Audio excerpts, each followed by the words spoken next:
दोस्तों, दुनिया में बहुत सी ऐसी रहस्यमयी चीजें और घटनाएं हैं जो आज तक एक मिस्ट्री ही बनी हुई है। जैसे कि श्राउड ऑफ ट्यूरिन पे आखिर जीसस क्राइस्ट की डेड बॉडी के निशान कैसे आए, और क्या तूतनखामुन का खंजर अंतरिक्ष से आया था? क्यों उसने वैज्ञानिकों को 100 साल तक ये मानने में मजबूर कर दिया कि ये खंजर इस दुनिया का है ही नहीं? सॉडर फैमिली के बच्चे आखिर रहस्यमय तरीके से कैसे गायब हो गए? क्या पॉलक सिस्टर्स का सच में पुनर्जन्म हुआ था? आखिर ज़ोडिएक किलर कौन था और क्यों इस कोड को आज तक कोई भी डिकोड नहीं कर पाया है? ऐसी ही कुछ मिस्ट्रीज आज हम जानने और उन्हें समझने की कोशिश करेंगे। तो आइए जानते हैं। नंबर 6, क्या पॉलक सिस्टर्स पुनर्जन्म को सच साबित करती हैं? क्या आपको लगता है कि कोई मरने के बाद दोबारा जन्म ले सकता है? अगर आप डाउट में हैं, तो आज हम आपको ऐसी बहनों की कहानी बताने जा रहे हैं जो इस बात को सच साबित करने की पॉसिबिलिटीज बढ़ा देगी कि पुनर्जन्म होता है। दोस्तों, मई 1957 में चर्च जाते वक्त एक कार एक्सीडेंट में 3 बच्चों की मौत हो जाती है, जिसमें से एक 9 साल का लड़का था। 6 और 11 साल की 2 सगी बहनें। अपने बच्चों की मौत से पॉलक फैमिली पूरी तरह टूट जाती है। लेकिन इस घटना के 3 साल बाद पॉलक फैमिली में ही 2 जुड़वा लड़कियों का जन्म हुआ। पॉलक फैमिली अपने बच्चों को एक्सीडेंट में खोने के बाद इन लड़कियों के जन्म से बहुत खुश थी। लेकिन जब ये लड़कियां 4 साल की हुई तो वो अपनी 4-5 साल पुरानी बातें याद करने लगी, जो पॉलक फैमिली की उन 2 मरी हुई बेटियों को पता थी। वो उस स्कूल की बातें कर रही थी जहाँ वो कभी गई ही नहीं, लेकिन जिसमें उनकी मरी हुई बेटियां जाया करती थी। इसके अलावा उन दोनों जुड़वा बहनों को कार और रोड से बहुत डर लगता था। जब पॉलक फैमिली ने इन लड़कियों को अपनी मरी हुई बेटियों के खिलौने दिए, तो वो जुड़वा बहनें इन खिलौनों से ठीक वैसे ही खेल रही थी जैसे उनकी मरी हुई बेटियां खेला करती थी। और ये शक यकीन में तब बदला जब उनकी एक बेटी ने अपनी दूसरी बहन के गोद में सिर रखा हुआ था और दूसरी बहन बोल रही थी कि देखो, तुम्हारी आंख से खून आ रहा है और यही तुम्हारा कार से एक्सीडेंट हुआ है। इसके बाद पॉलक फैमिली को भरोसा हो गया था कि ये उनकी मरी हुई बेटियां ही हैं जिनका पुनर्जन्म हुआ है। पुनर्जन्म की ये घटना वाकई किसी मिस्ट्री से कम नहीं है, क्योंकि इन लड़कियों का जन्म उसी घर और उन्हीं माता पिता से हुआ था। Number 5, the shroud of Turin. दोस्तों, श्राउड ऑफ ट्यूरिन एक 14 फुट लंबा लिनन का कपड़ा है, लेकिन इस कपड़े में कुछ खास है जो आज भी एक मिस्ट्री बना हुआ है। दरअसल इस 14 फुट लंबे कपड़े पर एक आदमी का प्रिंट बना हुआ है, जिसके बारे में कहा जाता है कि ये प्रिंट जीसस क्राइस्ट यानी यीशु मसीह का है, क्योंकि इस कपड़े पर बने हुए प्रिंट पर ठीक वैसे ही बॉडी और घाव के निशान हैं जैसे यीशु मसीह की डेथ से पहले उनके शरीर पर लगे हुए थे। ये कहा जाता है कि जब यीशु मसीह की डेथ हुई थी तो उन्हें इसी कपड़े में लगाया गया था, तभी से यह निशान इस कपड़े पर मौजूद हैं। इस कपड़े को पहली बार 1354 में एक मशहूर योद्धा जोफ्रॉय दी चार्नी के पास देखा गया था, जिसके बाद इस कपड़े को 1578 में ट्यूरिन के कैथेड्रल चर्च में रखा गया था और तभी से इसे श्राउड ऑफ ट्यूरिन कहते हैं। वैसे इस कपड़े को लेकर बहुत सी कहानियां हैं, जिसमें से एक ये है कि जब रोमन्स ने जीसस को क्रूसीफाई किया था, तब जीसस की डेथ के बाद उन्हें पूरे रीति रिवाजों के साथ एक लिनन के कपड़े में लपेटकर दफना दिया गया था। लेकिन इस घटना की सबसे हैरानी की बात ये थी कि जीसस को दफनाने के 3 दिन बाद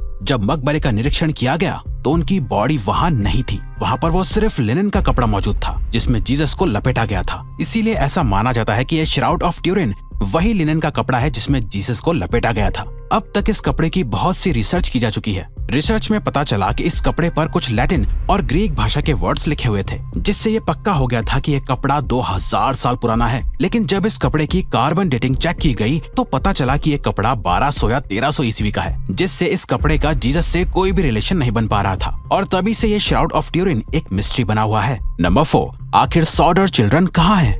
सॉडर फैमिली की मिस्ट्री 1945 में क्रिसमस से पहले की रात को शुरू हुई थी। सॉडर फैमिली यूनाइटेड स्टेट्स के वेस्ट वर्जीनिया में एक छोटे से टाउन फेटविल में रहती थी। इस फैमिली में जॉर्ज सॉडर और जेनी सॉडर अपने 10 बच्चों के साथ रहते थे। जब सॉडर फैमिली को घर में आग लगने का एहसास हुआ तो वो सब अपनी जान बचाने के लिए बाहर भागे। जॉर्ज ने बाहर देखा कि उनके 5 बच्चे अभी भी बाहर नहीं आए हैं। वहीं घर को पूरी तरह से आग की लपटों ने घेर लिया था। जॉर्ज ने बच्चों को बचाने के लिए सीढ़ी ढूंढी, लेकिन उस वक्त सीढ़ी गायब थी और उन्हें वो नहीं मिली। जॉर्ज ने सोचा कि अपने ट्रक्स के ऊपर चढ़कर अपने बच्चों को खिड़की से बचा लूं, लेकिन उस वक्त उनका एक भी ट्रक स्टार्ट नहीं हुआ। और तो और जब जॉर्ज ने आग को बुझाने के लिए पानी ढूंढा तो सारा पानी उन्हें बर्फ में जमा हुआ मिला। जब जॉर्ज के पड़ोसियों ने फायर ब्रिगेड को कॉल करके बुलाने की कोशिश की तो किसी का भी फोन काम नहीं कर रहा था। आखिरकार घर ऐसे ही सुबह तक जलता रहा। 25 दिसंबर की सुबह जब पुलिस सॉडर फैमिली के घर पहुंची तो वहां जॉर्ज के 5 बच्चे या उनकी बॉडीज और लाश नहीं थी। पुलिस ने अपनी इन्वेस्टिगेशन में पाया कि उस एरिया की सभी टेलीफोन लाइंस कटी हुई थी। जेनी यानी बच्चों की मां से पूछताछ करने पर पता चला कि रात को आग लगने से ठीक 1 घंटे पहले किसी ने उनके घर पर फोन किया था, लेकिन जेनी ने उस वक्त उन सब चीजों पर ध्यान नहीं दिया था। और इन्वेस्टिगेशन होने पर पता चला कि एक अनजान आदमी को बहुत दिनों से जॉर्ज के घर के बाहर देखा जा रहा था, लेकिन उस आदमी और सॉडर फैमिली के बच्चों का आज तक कुछ पता नहीं चला है। सॉडर फैमिली ने अपने बच्चों को ढूंढने के लिए हर कोशिश की, लेकिन वो हमेशा नाकामयाब ही हुए। पता नहीं आखिर वो बच्चे कहाँ गायब हो गए थे, और क्या उस अनजान आदमी का इससे कुछ लेना देना भी था या वो सिर्फ एक कोइंसिडेंस था? ये आज भी एक मिस्ट्री है। नंबर 3, तूतनखामुन का खंजर। फेरोन्स एंशिएंट इजिप्ट के राजाओं को कहा जाता था और तूतनखामुन फेरोन्स डायनेस्टी का आखिरी राजा था, जिसे किंग तूत के नाम से भी जाना जाता है। तूतनखामुन की मम्मी पहली बार 1922 में इजिप्ट से डिस्कवर हुई थी। तूतनखामुन की मम्मी असल में 3 ताबूतों के अंदर दफन थी, और जब तूतनखामुन की मम्मी को खोला गया था तब उसकी मम्मी ने गले में एक ताबीज पहना हुआ था और उनकी पूरी मम्मी सोने से बने हुए गहनों से ढकी हुई थी। साथ ही उसकी मम्मी के साथ 2 खंजर भी मिले थे, जिसे पहली बार देखने में लगा कि इनमें से एक खंजर लोहे का था और दूसरा खंजर सोने का था। लेकिन कहानी बिल्कुल अलग थी, क्योंकि पिछली हुई कुछ रिसर्चेस और खंजरों की इमेजेस से पता चला कि ये खंजर असल में लोहे का नहीं, बल्कि इसमें किसी मीटियोराइट के मटेरियल का इस्तेमाल किया गया होगा। एक स्टडी के मुताबिक जिस तरह का निकल इन खंजरों को बनाने में इस्तेमाल किया गया है, वो निकल अर्थ पर ओरिजिनेट यानी उत्पन्न ही नहीं होता है। ऐसा माना जाता है कि ये खंजर तूतनखामुन को दूसरी दुनिया के लोगों ने तोहफे में दिया होगा। यही वजह है कि आज तक ये पता लगाना नामुमकिन ही है कि आखिर तूतनखामुन का खंजर किसने बनाया होगा और इस खंजर को बनाने के लिए मटेरियल उन्हें कहां से मिला होगा।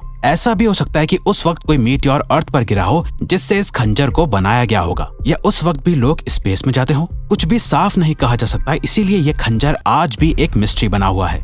Number 2, the zodiac killer. Zodiac killer की मिस्ट्री असल में 20 दिसंबर 1968 में शुरू हुई थी। 20 दिसंबर 1968 से लेकर 11 अक्टूबर 1969 तक सैन फ्रांसिस्को एरिया में लगभग 5 लोगों का मर्डर हुआ था। दिलचस्प बात यह है कि इन सभी मर्डर्स को एक तरह से किया था। सबसे पहला मर्डर 2 टीनेजर्स का हुआ था, जिन्हें उनकी कार के अंदर गोली मार दी गई थी। दूसरा मर्डर 4 जुलाई 1969 को डार्लिन फेरिन और माइक मचेव का हुआ था, लेकिन माइक इस अटैक से बच गए थे। जिसके बाद एक आदमी ने पुलिस को कॉल करके दोनों मर्डर्स की रिस्पॉन्सिबिलिटी ली, जिसके बाद 1 अगस्त को किलर ने अलग अलग न्यूज़पेपर्स को लेटर भेजकर मर्डर्स की रिस्पॉन्सिबिलिटी ली और इस खबर को पेपर में छापने की डिमांड की, और इस लेटर में ही किलर ने अपना नाम ज़ोडिएक बताया था। लेकिन पुलिस की इन्वेस्टिगेशन में पता चला कि ये लेटर एक झूठ था। जिसके बाद 27 सितंबर को एक और मर्डर हुआ, और इसके बाद 11 अक्टूबर को एक कैब ड्राइवर का मर्डर हुआ, जिसको 3 बच्चों ने अपनी आंखों से देख लिया था। लेकिन उस वक्त किलर का चेहरा ढका हुआ था और केस आज भी एक मिस्ट्री है।